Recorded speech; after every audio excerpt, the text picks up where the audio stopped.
Ce n'est pas d'hier qu'on oppose, quand on le veut, la réalité rurale et la réalité urbaine.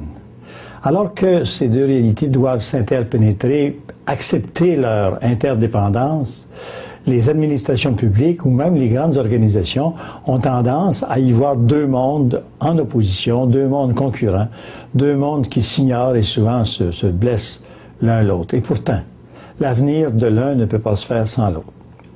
C'est pour ça qu'il y a eu, à la fin des années 80, début des années 90, les États généraux du développement régional, du développement en région, régions qui comprennent des villes, qui comprennent aussi le territoire. Et c'est pour ça que Solidarité rurale du Québec a été mis en place pour voir de quelle façon on pouvait associer, on pouvait mettre ensemble ces ressources-là. En 1992 ou 13, dans ces années-là, on a commencé à faire des travaux pour faire tomber les préjugés, améliorer les connaissances.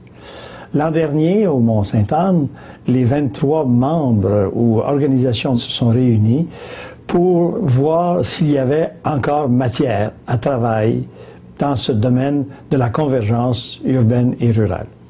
La réponse a été unanime, oui, et on va se donner un plan d'action. Ce qui a été décidé à ce moment-là, ça a été de consulter la population dans les régions, notamment via les organisations, qui nous amèneraient à atteindre l'objectif de la convergence. Déjà, on voit des succès dans les régions du développement, on voit des atmosphères différentes et je pense qu'on avance. Une consultation est nécessaire cependant pour arriver à l'étape finale. C'est pourquoi, à partir du 22 janvier prochain, vous aurez accès à un document dont vous devez prendre connaissance avec beaucoup d'attention.